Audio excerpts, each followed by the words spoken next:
시청자 여러분 안녕하십니까. 통영 이야기 10번째 시간입니다. 오늘은 두 분 모시고 통영 청년 문제에 대해서 이야기 좀 할까 합니다. 뭐 청년 문제를 하면 여러 가지 있겠습니다만 당장은 뭐 이렇게 청년 정책 문제, 그러니까 뭐 청년들 취업 문제 또는 뭐 청년들이 앞으로 통영을 책임지고 살아나가야 할 부분에 대해서 통영시가 책임져야 할 문제, 이런 것들에 대해서 한번 이야기 나눠보기로 하겠습니다. 오늘도 두 분 인사부터 해주시기 바랍니다. 똑똑합니다. 능력 있습니다. 시민 패널 심현철입니다. 반갑습니다. 구석구석 시원시원 생활 밀착 경시위원 정강호 의원입니다. 예, 오늘 이제 청년 문제를 얘기하려니까 사실 이 얘기 앞서서 잠깐 뭐 그걸 우리가 어떻게 풀겠느냐 뭐 이런 소리도 슬쩍 했습니다만은 뭐 비단 이 통영만의 문제가 아니고 전국적인 현상인 것 같습니다. 그러면 청년 문제, 우리가 지금 안고 있는 청년 문제는 뭐 어떤 것을 통영에서 이건 청년 문제라 할 만한 건 예를 들면 어떤 것으로 예를 들 수 있을까요? 지금 겉으로 드러난 상황으로 봤을 때는 청년 인구 유출이 가장 크겠죠. 그 청년 인구들이 자꾸 통영을 벗어나니까 인구 구조 자체가 이제 고령화가 되고 또 청년들이 자꾸 감소하니까 지역 경제뿐만 아니라 사회 전체가 역동성이 많이 가라앉으니까 그게 제일 큰 문제죠. 최 의원님은 뭐 당장 뭐 비슷할 텐데 어떻습니까? 저도 뭐 우리 그 심현철 패널하고 뭐 크게 뭐 다르지는 않습니다. 다르지는 않는데 지금 일단은 청년 일자리가 양질의 일자리가 필요한데도 불구하고 그게 없다 보니까 다른 일자리를 찾아서 나가는 그게 가장 큰 문제로 대두되고 있고, 그로 인해서 발생되는 여러 사회 문제들, 특히나 인구 문제에 관련해서 학교가 없어진다든지 또 학교가 줄어드는 것뿐만 아니라 병원 또한 또 경제적 곤란을 겪는다든지 하는 그런 문제들이 있어서 이게 그냥 하나의 그냥 부속적인 게 아니라 전체 우리 경제 전반에 퍼지는 현상이다 보니까 이게 좀 많이 심각하다 그렇게 생각합니다. 그러면 뭐 당장 뭐 통영은 이런 게 아닐 텐데 그죠? 네. 뭐 신생 산업도시나 어쨌든 신생이 아닐지라도 뭐 조금 중소도시 부천, 뭐 구미, 창원, 안양 뭐 이쪽만 해도 나름대로 뭐 청년들이 일자리도 있고 해서 거기는 뭐 그런 문제를 뭐 바로 뭐 직결되다시피 해서 느끼지는 않은 것 같은데, 통영 같은 경우는 그러면 이런 식으로 청년 문제가 대두되면 뭐 어떻게 해야 됩니까? 그 아까 말씀하신 대로 이제 해결책은 가장 뚜렷한 건 일자리가 맞습니다. 질 좋은 일자리. 근데 이제 질 좋은 일자리도 사실은 이제 두 가지로 나눠봐야 되거든요. 이른바 그 취업을 하는 일자리가 하나 있을 수 있고 창업을 하는 일자리가 하나 있을 수 있지 않습니까? 그 두 가지로 나눠봐야 되거든요. 그러면은 취업을 하는 일자리는 기업 유치가 전제되든지 해야 되겠죠. 그리고 창업을 하는 일자리는 그런 이제 지역의 특색을 살려서 당장 행정이나 지역사회가 만들 수 있는 일자리예요.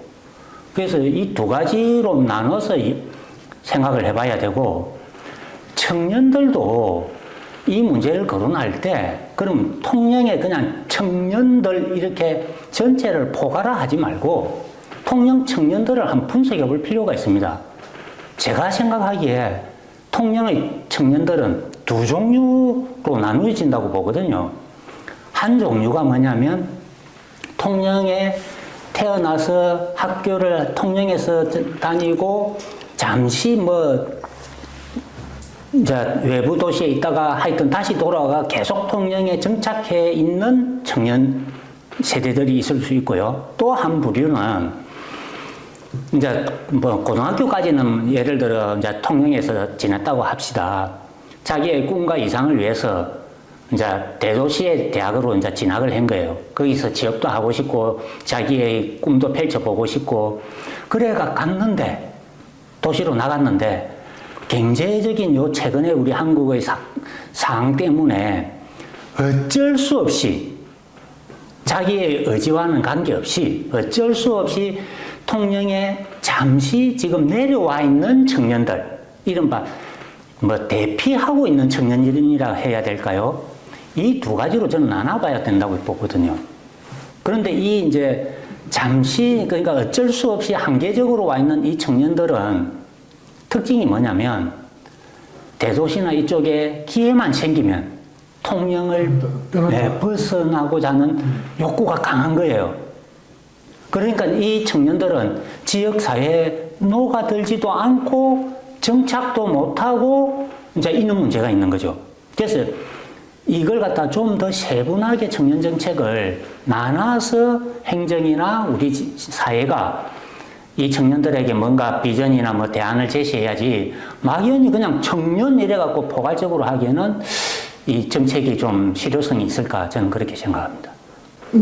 뭐 어떻습니까? 이런 분석이 돼 있어요.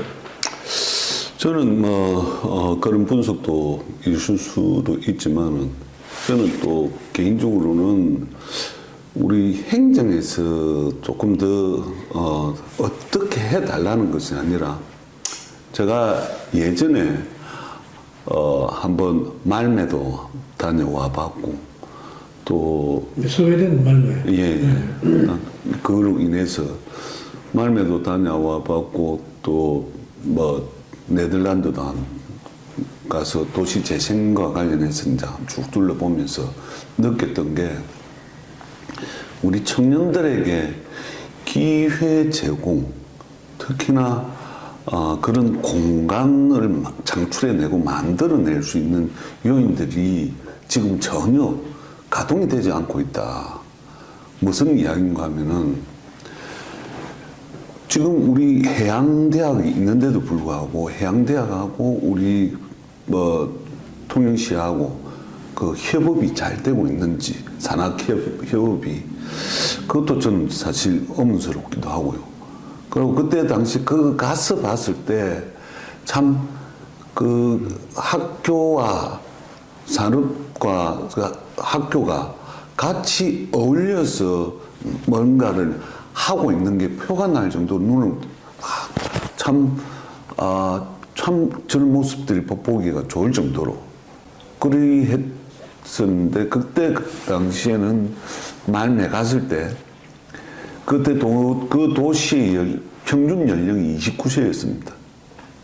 29세였는데 그게 산업이 어떤 산업인가 이제 조선 산업이 철거가 되고 나서 그때 당시에 생겼던 산업들이 ICT 산업하고 바이오 산업들이었어요.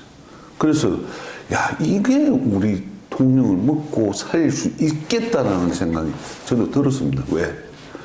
환경적으로 우리 통영은 너무나 좋기 때문에 머리를 쓰는 그런 직종에 있는 사람들은 따라서 환경 또한 좋아야 된다고. 릴렉스하고 휴식을 취할 수 있는 공간들도 필요하기 때문에 그런 사람들이 들어와서 여기에서 큰 공장도 필요도 없고 우리 아시다시피 우리 통영은 땅이 없지 않습니까? 하려면은 결국 매립을 통해갖고 해야 되는데 지금 가진 현재의 땅을 가지고 활용할 수 있는 그런 걸 창출해내야 되는데 그랬다고 봤을 때는 이게 그런 큰 공장이지도 않으면서 집약적이고 집적적인 거에 결국은 필요하지 않을까. 특히나 우리는 양식장들이 많지 않습니까? 양식장들. 그런 양식장들을 위해서 그런 바이오 산업들. 지금 사료로 인해서, 생사료로 인해서 밑에 가라앉아, 짐승물이 가라앉아서 부화되고 막 이래가지고 그거로 인해서 어장이 황폐화되는 그런 시점이 있는데 그런 걸 어떻게 그 산학협력단을 구성해서 이걸 좀 결국은 어민들이 요구하는 게 싸면서 고기가 더 빨리 성장할 수 있는 그런 사료를 원하는 거거든요. 그것만큼 이 생산료만큼 대체를 못하기 때문에 배합 사료를 안 쓴단 말입니다. 그래서 이런 연구 과제들을 같이 연구하면서 젊은 친구들하고 같이 연구하면서 이게 결국은 통영을 수산업과 함께 먹여 살리는 그런 그 과정에서 또 ICT 산업이 적용돼 가지고 바다를 또 한 번 또 그런 중요한 인터넷 구성원이 돼서 그런 역할을 할 수 있게끔 그렇게 발전해 간다면 결국은 그것이 우리를 먹여 살리는 길이지는 청년 않을까. 정책이기도 하거든요. 예. 그죠? 자, 그러면 심생님 조금 전에 그 넓은 뜻에서는 맞잖아요. 그죠? 그런 것들이 바이오 산업이나 또 산업 협동 관계를 유지하는 것도 청년 정책의 하나일 텐데 심 선생님 아까 그렇게 세분했을 때 잠깐 그 어쩔 수 없이 통영에 머무는 친구들 또 반드시 통영에 살아야 되는 친구들도 있단 말입니다. 그죠? 통영에서 이제 살려고 작정한 사람들 그렇게 세분화 한다고 할 때 언뜻 떠오르는 그 정책 구분을 한다면 어떤 식으로 이렇게 자세히 한다면은 이런 친구들한테 이런 정책이 필요할 때고 이런 정책이 필요하겠다. 예를 들 수 있을까요? 제가 생각하는 이제 어떤 일자리나 이런 정책에 준비가 되어 있는 게 아까처럼 통영에 계속 이제 주로 상주하던 청년에 대해서는 아까 우리 정 의원께서 말씀하신 수산과 관련된 직종, 그거를 갖다가 발전시키는 게 더 효율적이라고 봐요. 왜냐하면 자기가 잘하니까. 그리고 그걸 또 젊으니까 또 신기술 접목이 용이하단 말이에요. 적극적이고. 기존의 그 기성세대들은 과거에 자기가 했던 경험치에 자꾸 집착하는 경향이 있거든요. 그러니까 아까처럼 계속 상주하고 있던 젊은이들은 아까 그런 산업이 좋다고 해양 바이오나 아까처럼 이른바 수산이나 그것도 이제 조금 그 디지털화되어 있는 수산 이런 걸 할 수 있겠죠. 그리고 아까 이제 문제는 아까 제가 한계적으로 지금 현재 통영에 있는 그 청년 세대, 젊은 청년들 이게 사실은 좀 더 문제를 했다 아닙니까? 지역사회에 녹아들지도 못하고 지금 갈팡질팡하고 언제든지 통영을 떠나고 싶고 근데 이 사람들의 특징이 뭐냐면은 그래도 어쨌든 통영 외에 그 대학교가 대부분 다 밖에 있으니까 좀 지식의 폭은 넓고 그리고 경험치 데이터도 또 일반 사회 전반에 대한 경험치 데이터도 조금 더 포괄적이라는 건 인정을 해야 돼요.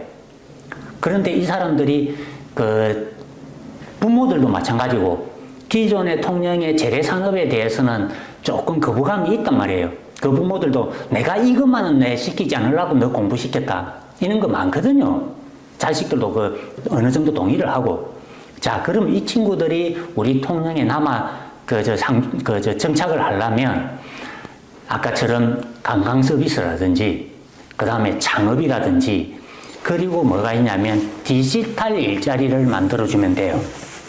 그러면 디지털 일자리라 하면 너무나 포괄적이지 않느냐 이렇게 이제 생각할 수 있는데 짧은 예로 바로 말씀을 드리면 제가 일전에도 이런 이야기를 밖에 어느 나라에서 했는데 통영은 문화적 감수성이 풍부한 도시니까 이른바 그 그래픽 쪽에 이런 걸 갖다가 그 아까 한계적 청년들에게 창출해 주는 것도 한 방법이라고 생각해요. 그러면 아까 관광도시니까 관광이 뭔가 예뻐야 되고 저번에 우리가 한번 거론했던 통영 관광 상품 같은 거 제가 말씀드렸다니까 디자인이 너무 졸렬하다고 그런 거 아까 개발시켜가 그걸 전문적으로 디자인하는 그 역량 이런 걸 갖다 만들어주면 되고요.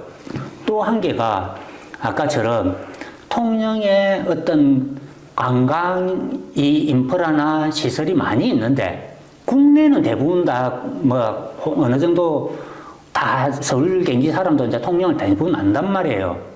그런데 우리 동양에 그것도 통영은 세계로 볼 때는 거의 알려지진 않은 존재거든요.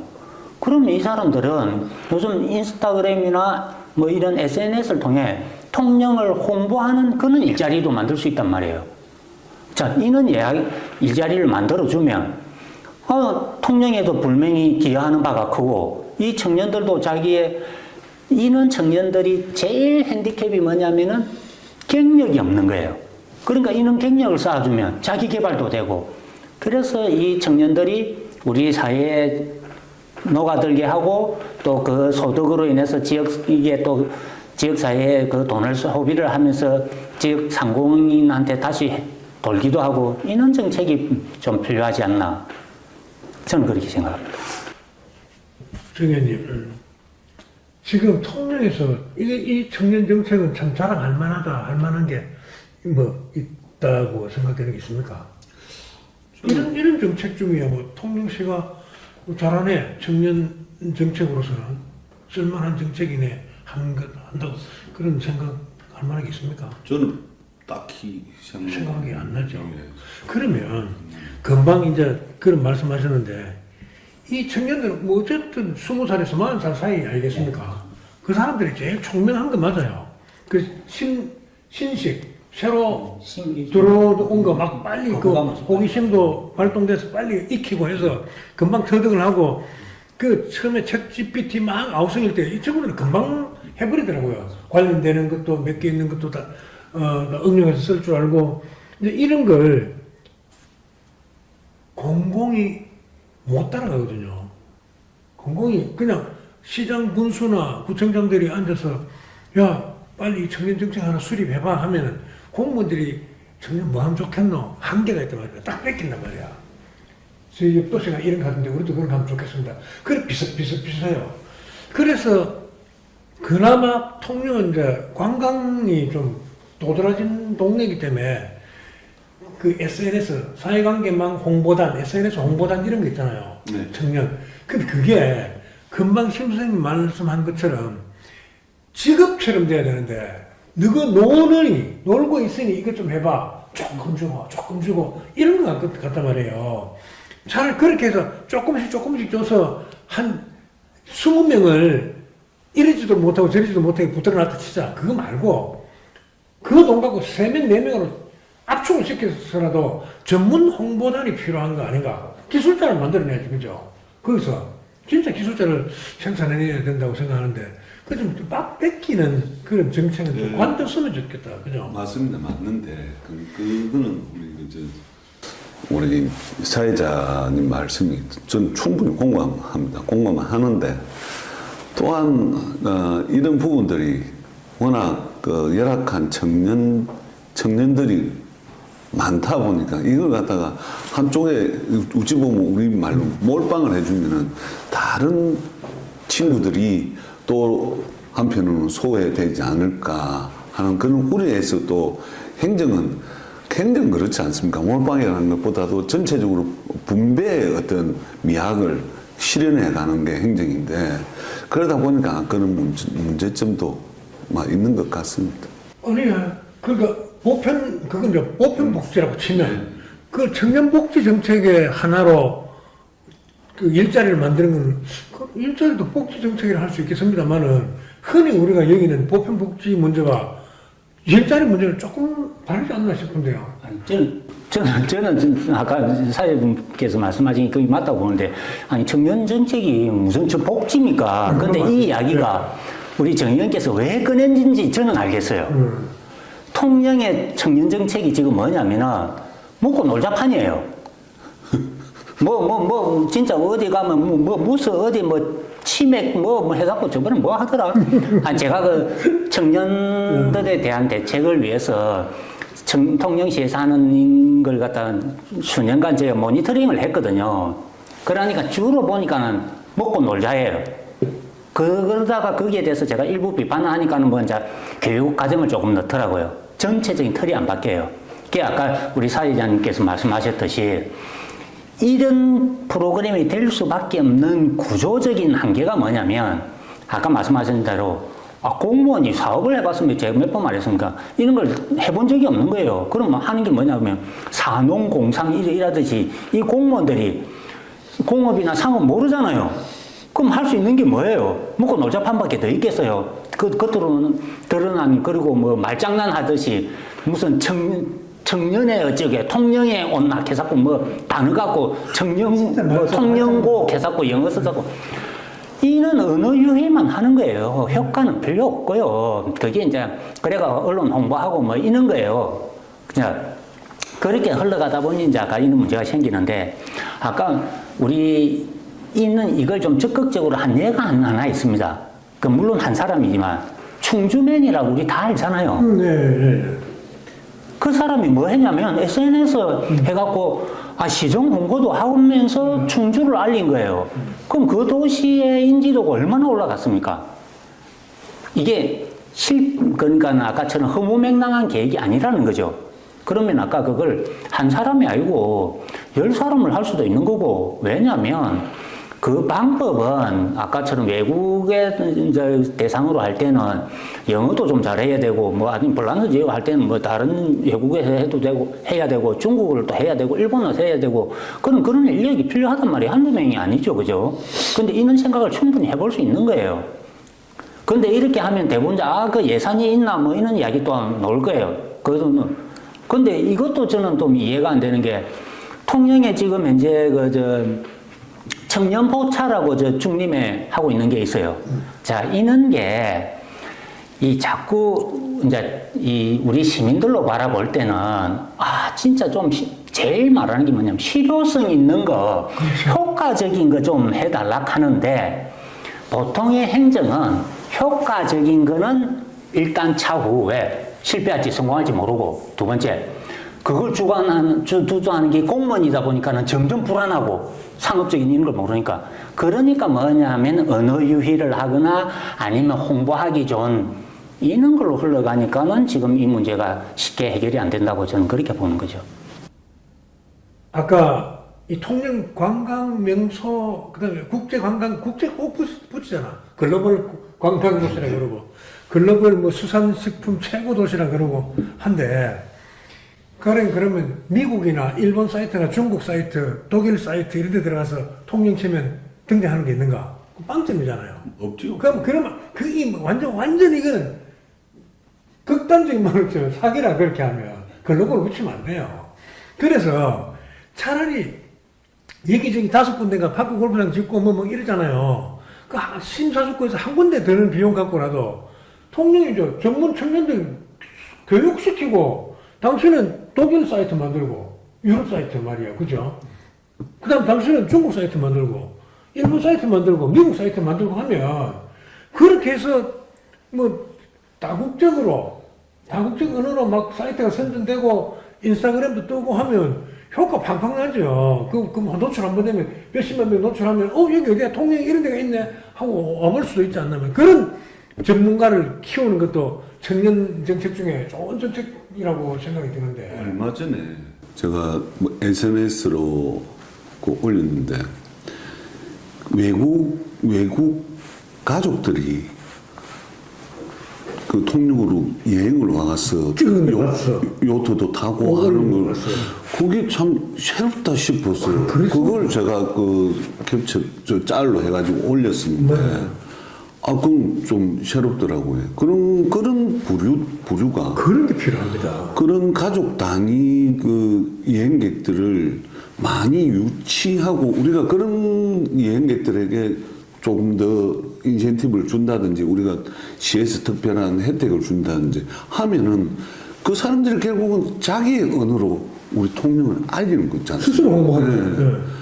그래서 그건 참 남달라서 참 기분 좋게 보고 이런 게 우리가 할 역할이다. 통영시는 모르는데 외국인이 통영 와보니 좋더라고 자기들이 올린 거라. 그러니까 역으로 생각해 보면 그런 전문 용어를 우리 길러내면 돼요. 그 비용 얼마 들었어요? 그래, 그죠? 사례가 우리 가까이에 있습니다.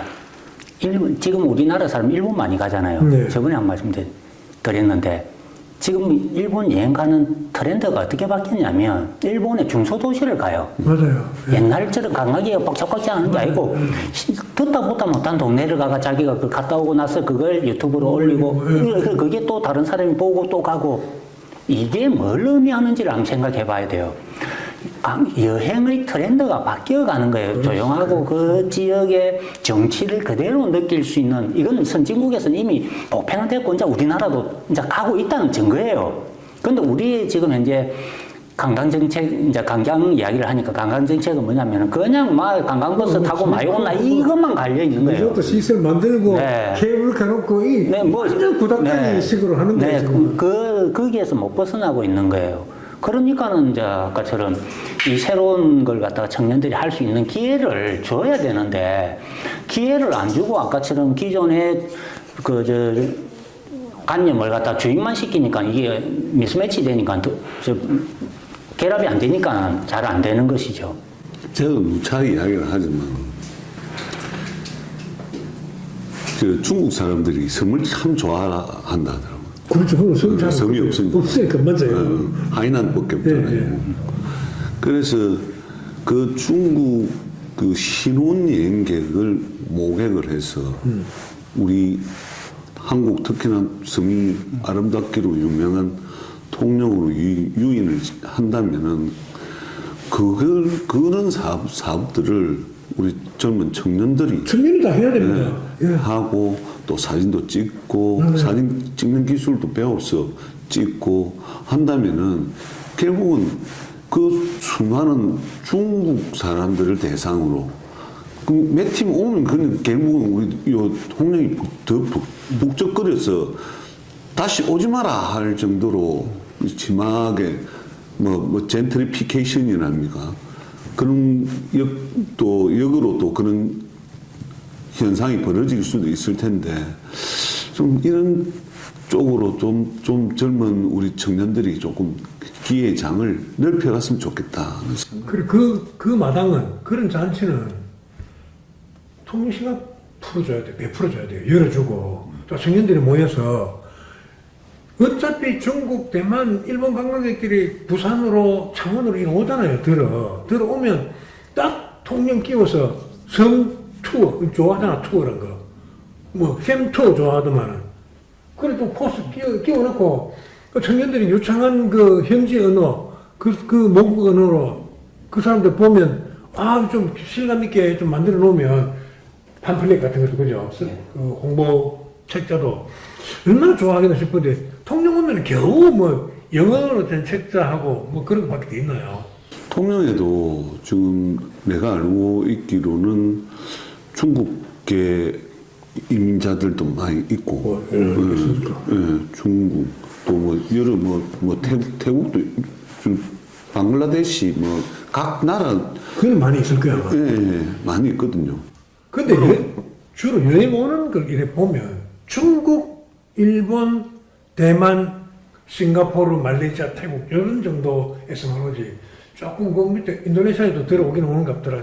좀 힘없는 나라에서는 한국 와서 돈 쓰기가 좀 부담되니까 그럼 유럽 사람도 들어있고 하니까 그런 걸 갖다가 아까 관광에 관광 분야에 대해서 말씀을 하시지만 이제 지금 통영에 보면 제가 봤을 때 의아하게 생각하는 것 중에 하나가 통영에 벤처 타운 자체가 하나도 없어요. 들어보셨어요, 통영에? 벤처 기업이 없죠. 그러니까 그런 걸 벤처 창업 센터 같은 거. 아니 그걸 많이 해야 벤처 기업이 들어와가 내가 이런 사업 계획을 가지고 거기서 뭘 해볼 거 아닙니까? 그런데 리스타트 플랫폼 이런 얘기만 들으면 그런 것도 할 것 같기도 한데 아니, 근데 그래서 뭐 하는 데는지 모르겠지만 그게 리스타트 플랫폼하고는 약간 결이 달라요. 벤처를 하게 되면은 물론 할 수는 있는데 하게 되면 아까처럼 기술 신보에 아까처럼 자금 지원도 받을 수 있고 여러 가지 국가에서 지원하는 혜택도 있단 말이에요. 뭔가 창업을 하면 자기의 기술력도 있어야 되지만은 자금력도 이제 있어야 되고 하고 그런 걸 갖다 국가 지원하는 게 있단 말이에요. 그러면은 벤처 창업센터 같은 인큐베이터 뭐 이런 게 있어야 되는데 이게 없는 거예요. 그럼 우리 청년 그 네. 옛날 명정동에 청년센터. 네, 청년센터가 있지 않습니까? 아니 청년센터는 벤처 창업센터가 아니고요. 저 그거 가봤거든요. 아파트 진짜 기숙사 아파트 있죠. 그걸 리모델링 해가 그걸 무슨 창업센터로 가니까 청구가 일이 낮은데 무슨 뭐 조리 시설 갖다 놓고 그 돈만 진짜 그런데요, 제가 이제 확실한 용어가 하나 있습니다. 무슨 우리말 뒤에 센터 붙은 데는 전부 다 엉터리입니다. 무슨 뜻에서 센터를 붙였는지 몰라도 농업기술센터, 가족센터, 아동센터, 청년센터, 청소년센터, 가족센터를 하면 도대체 이게 가족들이 뭘 하는 곳이지? 심지어 치매 안심센터, 저기만 들어가면 치매를 안심해도 좋다는 뜻인지 도무지 알 수 없는 것들은 그 사기라. 저는 맨날 센터 붙인 데는 사기라고 그러거든요. 그게 이제 다시 이야기를 하죠. 그래서 아까처럼 좀 아니, 흔히 이제 마저 이야기 끝나고. 쓰는 용어가 되다 보니까 센터가 그건 쓰는 용어가 아니지. 쓰면 안 되는 걸 쓰는 거예요. 공공기관은 국어기본법을 지킬 의무도 있고 책임도 있는데 쓸데없이 우리나라 말 놔두고 외국말을 갖다 붙인 게 우리나라밖에 없어요. 지구상에는 솔직히. 남의 나라 말을 공공기관에 붙이는 거. 그래서 그 창업 그 인큐베이터나 진짜 이 창업 보육 또 센터인데 창업 보육센터는 이런 게 하나 있어야 돼요. 그래 해야 저는 제가 사실은 이제 부산에서 처음 사업을 할 때 창업 보육센터에 들어가가지고 거기서부터 출발해가 회사를 키웠거든요. 그래요. 통영이 그러면 아까처럼 그러면 대도시만 가능하냐? 아니에요.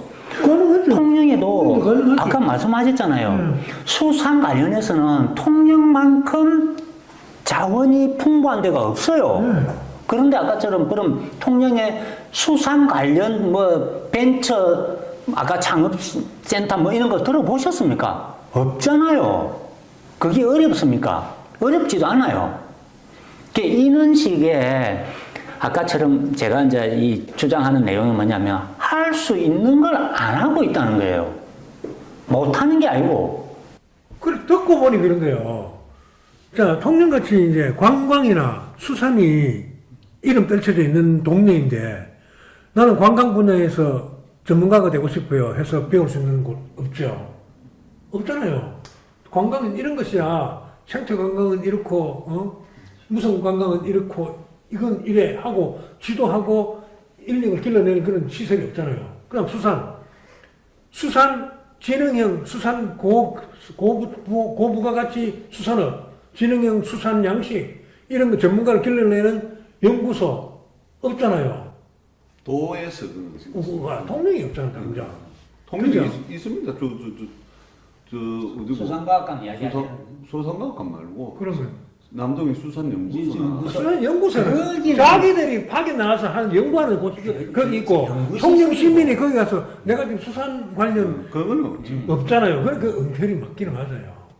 그렇잖아. 그러니까 심 박사 그 심사님 말씀은 관광이나 수산을 주로 하려면은 그런 청년들이 지금 있을 때 그 사람들을 교육시켜서라도 집중 교육을 시켜서라도 그런 전문 인력으로 길러낼 필요가 있다 이런 말씀이잖아요. 그렇죠. 거기에 보면 아까 수산도 그렇죠. 관광도 그렇죠.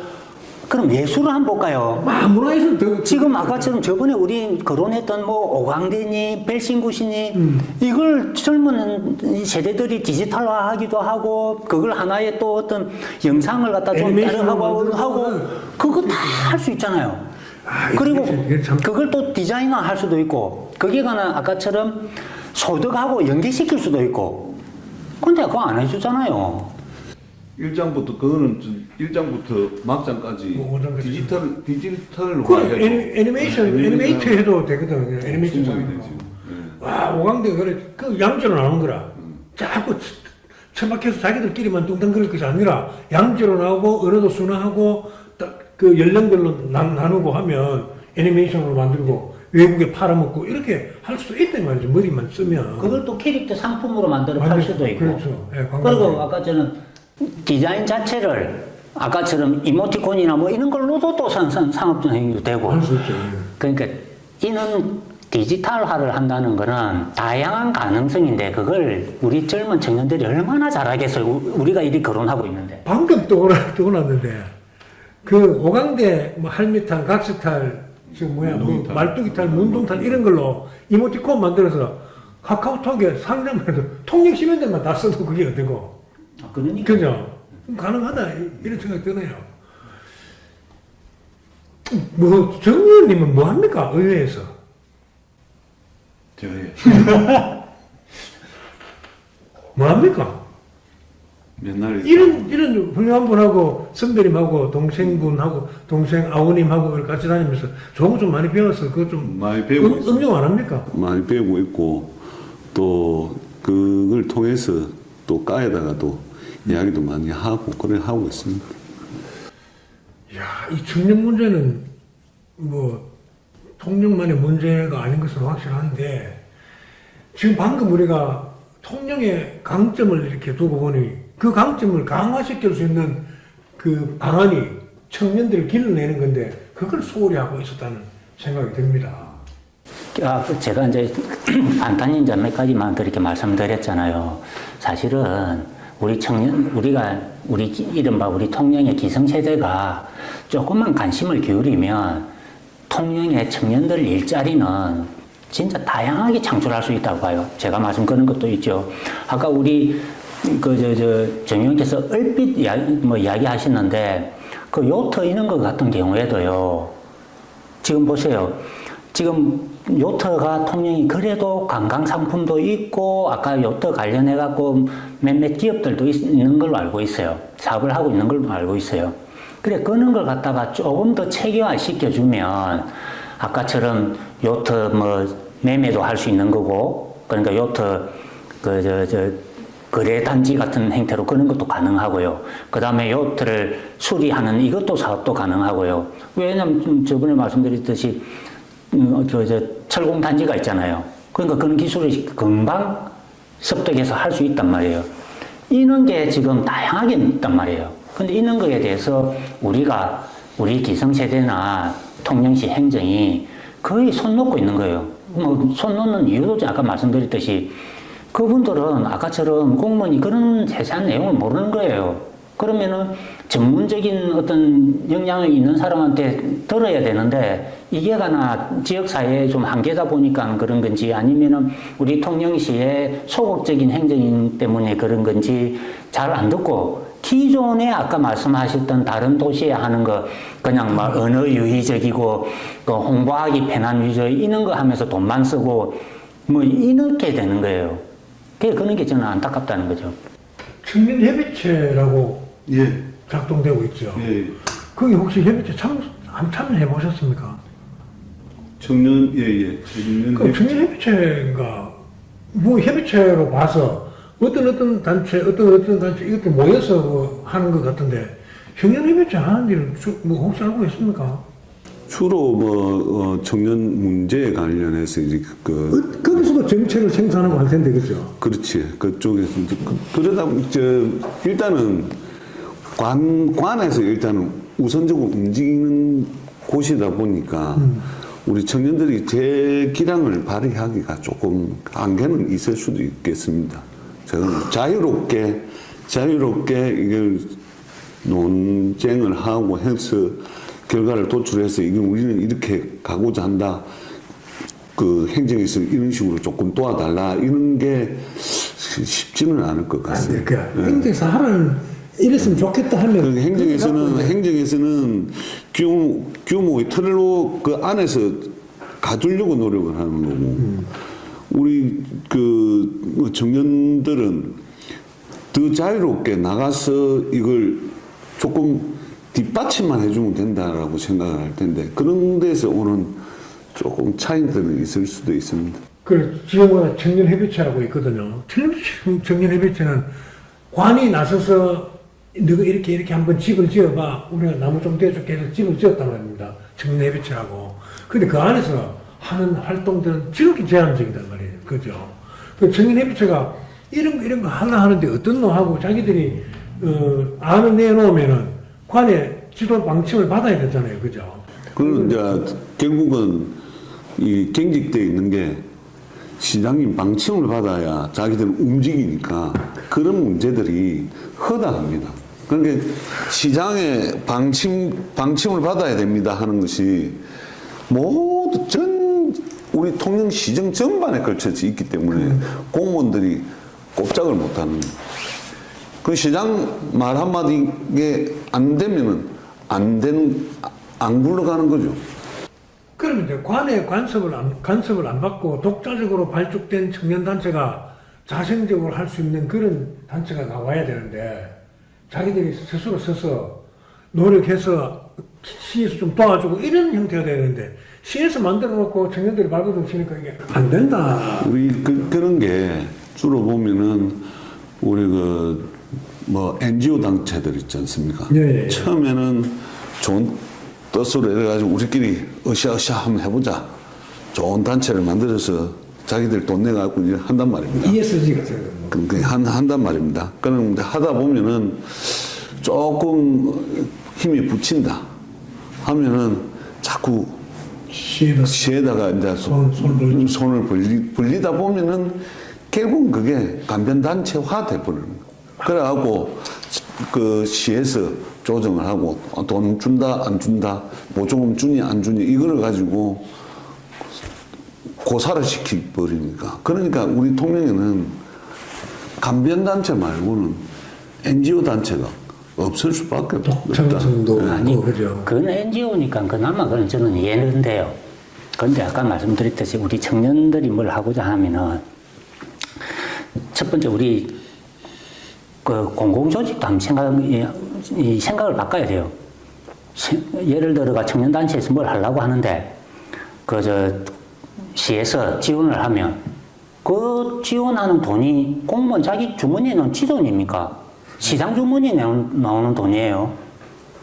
그 청년들이 시민들이 낸 세금이거든요. 내가 낸 세금 나에게 다시 국민은 이제 행복 주거권이 있으니까 나에게 다시 나에게 쓰여지게 해줘. 이거거든요. 근데 지금 이제 우리 공공에서는 어쩌냐면 마치 자기 돈 해갖고 주는 듯이 이렇게 생각한단 말이에요. 그러니까는 우리가 아까처럼 지원해 주니까는 우리 원하는 대로 해. 이렇게 흘러간단 말이에요. 그건 NGO야 그건 그렇다 치고.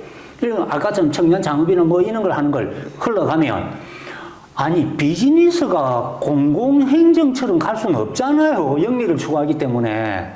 근데 우리 하는 대로 그럼 뭘 주로 어떻게 하냐면 저번에도 말씀드렸지 종이 문서 만들고 근거 마련하고 사진 찍고 찍어갖고 첨부하고 아니 그러면 돈은 언제 벌어? 그 청년들이. 그거 만드는데 이제 이 서류 만드는데 이 일이 만드는데 그 시간 다 써. 그러니까요. 아니 내 돈 갖고 내한테 좀 써달라 하는데 그러니까 자기들이 감사나 이제 자기의 이제 해피 수단 중에 하나겠죠. 그리고 이제 물론 그게 근거는 되겠지만 그게 너무 치우쳐 있다는 거예요. 그러니까 이런 형태의 사업들이 성공하기가 상당히 어려운. 지난 8대 때 제가 우리 여수에 있었던 전남 혁신 창업 생탄가 지금 한번 견학을 갔었는데 그날 쭉 둘러보면서 그걸 물어봤던 게 여기서 인큐베이팅 해가지고 어떻게 연결되는 게 있습니까? 이런 게 거기서는 직접 한다더라고요. 대기업하고 거기서 직접적으로 연결을 시켜서 우리 청년들이 만든 걸 팔 수 있게 아이디어를 사가든지 대기업에서 팔 수 있게끔 판로를 확보를 해준다 하더라고요. 그래서 참 상당한 권한을 부여했다 그죠. 잘한다. 그러니까 결국은 그쪽 분들이 자기 인맥을 통해 가지고 그 대기업의 제일 윗선되는 분들과 잡아서 그래가지고 이 청년들하고 직접적으로 연기를 시켜주는 그런 역할을 한다 해서 참 우리 통영에도 난다 긴다 하는 사람들도 많을 텐데 그쪽으로 연결이 된다면은 참 좋겠다. 우리 청년들이 그렇게 해가지고 자기가 만든 제품을 바로 상품화 시킬 수 있는 그렇게 됐으면 얼마나 좋을까 하는 생각도 했더랬습니다. 그래, 정현님, 금방 저도 또 생각이 드는데, 그, 이른바 청년센터라는 곳하고, 청년들과 관련되는 몇몇 단체가 청년들하고 관계 안 된 곳이 없는 데가 있을 겁니다, 아마. 리스타트 플랫폼도 느낌상, 어감상 청년과 관계된 것 같고, ESG 그것도 청년과 관계된 것 같고, 세라트라수인가 거기. 그 다음에 청년센터도 관계된 것 같은데, 정말 그네들이 독자적으로 뭘 할 수 있고, 홀로 뭐 사업을 할 수 있도록 좀 관심을 좀 갖고 좀 미래 좀 도와줘야 되겠다. 저도 그에 관련해서 또 이제 담당과도 그렇고 그 친구들하고 또 어느 이야기를 해보니까 그 친구들한테 내가 그렇게 물어봤어요. 이런 류의 회의나 또 그 단체로 통해 가지고 이 혜택을 받는 사람들이 많이 있는가? 혜택을 받으면은 그게 여러 사람으로 공유가 되는지, 나도 혜택 받았으니까 너도 한번 혜택 받으라고 권유를 해야 되는데, 그렇지는 않은 것 같더라고요. 왜 그런가 하면은 내가 이걸 혜택을 받는데, 또 여기도 그런 사업들이, 여러 사업들이 발전할 거 아닙니까? 이 사업만 있는 것이 아니니까. 그러면, 자, 이걸 통해가지고 이 사업이 있다는 것도 알게 되는 거예요. 그러면 한 사람이 2개, 3개 그런 사업들을 또 하게 되고 또 알게 되고 그런 맹점들이 있어서 조금 그런 혜택들이 여러 우리 청년들한테도 많이 골고루 갈 수 있도록 많이 알 수 있도록 홍보를 해달라. 그런 이야기도 담당과에. 아니 그거는 사실은 행정의 정교함이 떨어지는 거예요.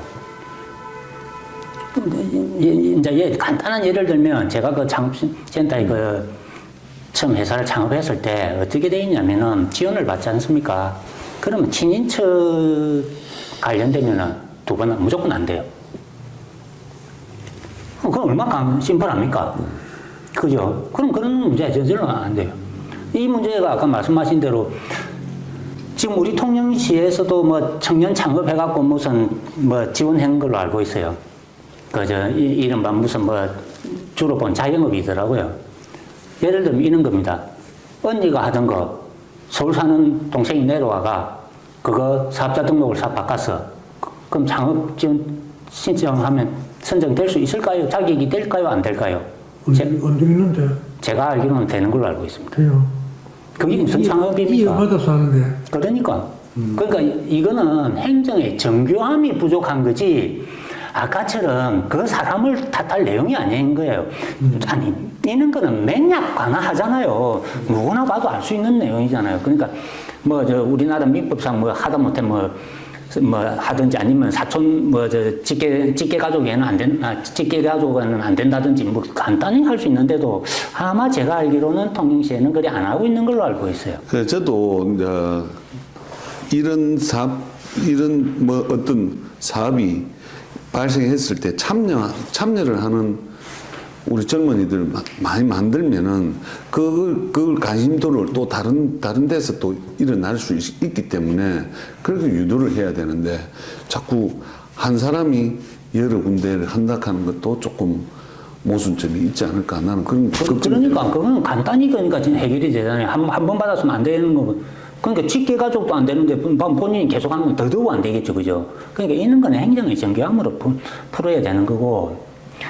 자, 이런 것들이 이제 자꾸 안 되고 하니까는 아까 불공정 문제가 이제 불거지고 이제 이런 문제가 생기는 거 아닙니까? 그러니까 부작용이 생기니까는 또 행정에서는 더더욱 안 안락하고 자기들이 사실은 정교함이 떨어지는 문제를 마치 시민들이 탐욕인 것처럼 자꾸 매도를 해버리고 이러니까는 이제 악순환의 굴레에 빠진다고 보죠. 야, 나는 지금 이제 여기 다른 도시보다 경남에서 그래도 통영은 적당하게 유인도도 많고 사람 사는 섬도 많고 그것도 섬도 그냥 조그마한 섬이 아니라 한 섬이 면을 차지하고 있고 이래서 몇천 명씩 사는 섬도 있고 이런데 조금 전에 정 의원님 말씀처럼 중국이나 대만 사람들 중국 본토 사람들이 한국의 작은 섬들을 좋아한다 그러니까 어떻게 그 여행 구간에 코스에다가 통영섬을 잡아놓고 하는 이런 팜플렛도 만들고 그런 여행 코스도 짜고 이런 건 전형수의 그쪽 집 관련 외국에 능통하고 젊은 청년들이 빠릿빠릿하게 이 컴퓨터도 잘 다루고 SNS도 잘 다루고 하는 친구들을 길러내면 통영 관광업에도 도움이 되고 전형수의 도움이 될 텐데 그거 좀 답답합니다. 그죠? 그냥 청년협의체 이런 데서 하는 거 보면은 일회성에 그치지 않는 거 뭐 치맥 파티 이런 거는 난 모르겠습니다만 그런 게 좀 생산적이지 못한 것들이 이제 눈에 띄고 하니까 청년들하고 이렇게 얘기해보면 좀 혹시 좀 애타하는 그런 거 혹시 들은 거 없습니까? 우리 이랬으면 좋겠다 이런 거. 그런 이야기를 조금 저도 많이 많이 들어야 되는데 많이 못 듣고 있습니다.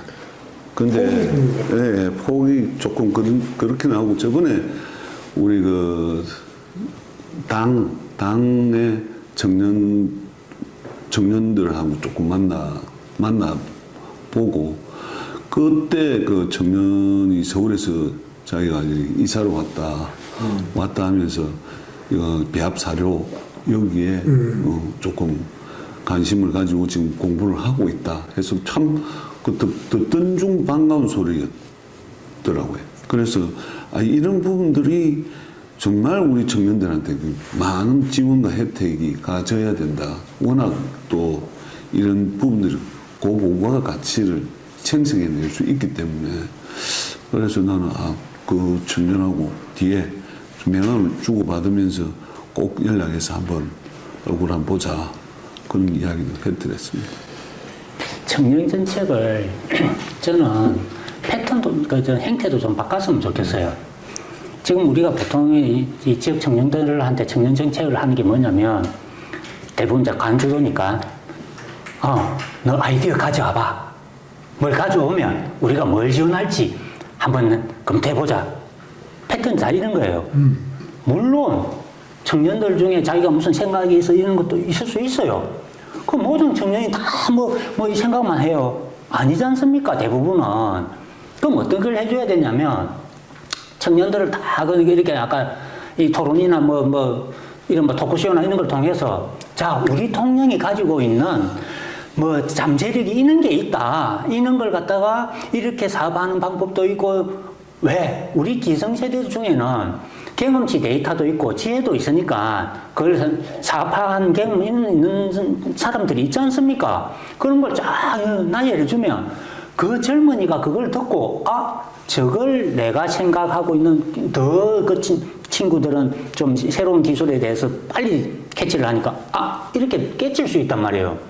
그렇게 좀 이게 전달이 돼갖고 뭔가를 해보려고 이래 해야지 막연히 그냥 너 생각이 있으면 가져와봐. 그렇게 하면 이런 감 떨어지길 기다리는 거 아니에요. 너무 소극적인 정책이죠. 이는 청년들한테 자꾸 좀 뭔가를 알려줘야죠. 그게 기성세대가 해야 될 일 아닙니까? 저번에 우리 딸이 휴가를 받아가지고 내려와서 집 따라서 다녀봤는데 소위 자칭 인플루언서드나 이제 그 가게를 소개를 해주고 그 가게 그걸 신청을 하면은 자기 가게에 와서 밥을 먹는다든지 빵을 먹는다든지 해서 그걸 잘 블로그에다가 올려주는 그걸 하더라고요. 그래서 그럼 좀 따라다니 봤어요. 따라다니 보니까 저는 개인적으로 저는 이제 확실히 이제 기성세대라 하는 게 표가 나는 게 내가 내 돈 주고 안 먹으니까 좀 찝찝하더라고요. 그게 당연한 건데 자기 가게를 소개해 주는 차원에서 요새는 네이버에 돈 주고 옛날에 돈 주고 이런 짓 안 하고 오히려 그 사람들이 글을 써서 올려주는 걸로 오히려 더 감사하게 생각하는데 그 괜히 나는 또 얻어먹는다는 생각도 그 앞으로 난 듣고 가지 마라. 가게 되면은 네 돈 주고 네가 사 먹은 걸로 글을 써라. 꼰대가 됐네. 그래서 내가 이제 꼰대가 됐다는 느낌 알면서도 오히려 내 돈을 주고 내가 산 사먹은 걸로 인해서 또 정확한 글이 나오지 않을까 하는 생각도 들더라고요. 그런 역할들을 우리 젊은 청년들이 우리 도시를, 우리 동네를 알리기 위해서 또 우리 동네에 이런 자그마한 이런 가게가 있는데 참 괜찮다라고 올려주고 그런 역할들을 하면 얼마나 좋을까. 그런 대부분 글들을 보니까 객주분들이 와가지고 그 먹고 다 그렇게 글을 올리더라고. 아니, 이 문제를 좀 기술적인 이야기를 하면, 아까, 그러니까, 그, 가게, 짧게 이야기하면 가게 홍보를 해주고, 그래서 이제 사실은 그 음식 먹는 거는 그 홍보에 대한 대가로 제공해주는 이런 행태 아닙니까? 이게 뭐냐면은, 우리 기성세대도 다 알아요. 뭐로 알고 있냐면은 인터넷 할 때 우리가 웹 1.0, 웹 2.0, 웹 3.0 그 이야기 나왔죠. 이게 어디서 나왔냐면 웹 1.0은 초창기 인터넷 시절 때 이른바 어떤 거대 기업이나 이런 데서 자료를 업로드 시켜 놓으면 일반 시민들은 단순히 그걸 읽고 서치만 하는 거예요. 그게 웹 1.0이었고 웹 2.0의 개념은 뭐냐면, 그것도 아까 내가 다운로드 받고 뭐 읽기도 하면서 내가 또 올리는 거예요. 카페 같은 데나 블로그로 이렇게 올리는 거예요. 그게 웹 2.0이고, 지금은 웹 3.0은 뭐냐면, 내가 그렇게 올리고 한 게 재산이 되는 거예요. 그래서 아까처럼 유튜브에 내가 올리니까 누가 많이 보니까는 유튜브가 나한테 돈을 주는 거예요. 그런 개념이거든요. 그러니까 사회가 그렇게 바뀌어가는 거예요. 우리도 그거 다 알고 있어요. 하다못해 황당하게 이 개념을 뭐 행정에 보면은 행정 1.0, 행정 2.0 해요. 그 소리 나오는 게 그래 말장난은 그 본래 의미가 그거예요. 정말 말장난 많이 하죠. 네. 자, 그러면은 우리도 보세요. 인스타그램에 올라와 있고 아까처럼 유튜브 하면 그걸 돈 수익으로도 오고 그걸 또 업으로 하는 사람도 있고 알고 있잖아요. 근데 아까처럼 그 가서 홍보에 대한 대가로 그 음식을 주는 거는 거북하다. 이게 좀 매칭이 잘 안 되는 거죠. 우리 일상에 있는 거예요, 있는 거. 그래서 있는 거는 우리 젊은 세대들이 아까처럼 아까 제가 말씀드렸다 아닙니까? 있는 거는 젊은 세대들이 더 빨리 받아들이거든요. 그러니까 그리 하잖아요. 그게 아무 제 잘못도 아니고요. 서로 그 가게와 서로 합의된, 계약된 거라서 아무 관계는. 그건 이제 정 의원님은 그게 이제 그렇더라는 거고. 꼰대라는 생각이 드는 거예요. 그러니까 우리 기성세대가 자꾸 이제 아까처럼 그 일상에 또 느끼면서도 아까처럼 그런 이제 좀. 지금은 그게 이제 인플루언서 이런 애들은 그게 이제 그런 사람들은 이제 일상화됐어.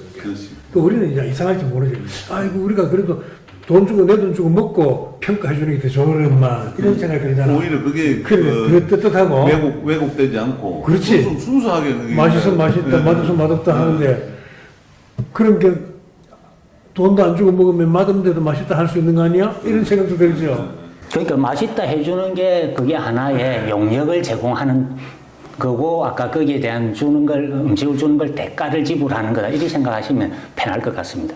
자, 시청자 여러분, 이게 정년 문제는 우리가 뭐 몇 번 이야기해도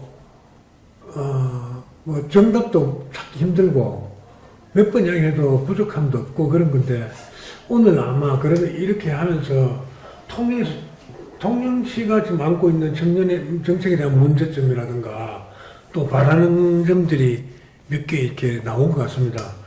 여러분들도 같이 이제 좀 고민해 주시고요. 다음에 또 한 번 더 짚어야 될 것 같은데 다른 관광이나 산업 분야에서 청년하고 또 뗄 수가 없으니까 오늘은 이렇게 해서 청년 문제는 여기 돌아가면서 그래도 이렇게 청년 문제가 통영이 전환하면 좋겠다 하는 그런 내용을 개인적으로 좀 해주시고 마치도록 하겠습니다.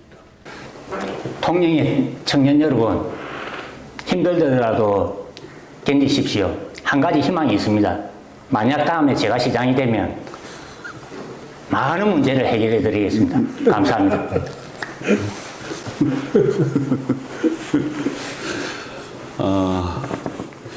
청년 문제는 우리가 지금 자꾸 땜빵식으로 처리가 되는 듯해서 이제는 조금 항구적이고 그 지속 가능한 목표를 가지고 가야 된다는 게 저의 생각입니다. 앞으로 그런 차원에서 좀 더 제가 더 열심히 공부하고 들여다보면서 챙겨가는 시의회가 되도록 그래 하겠습니다.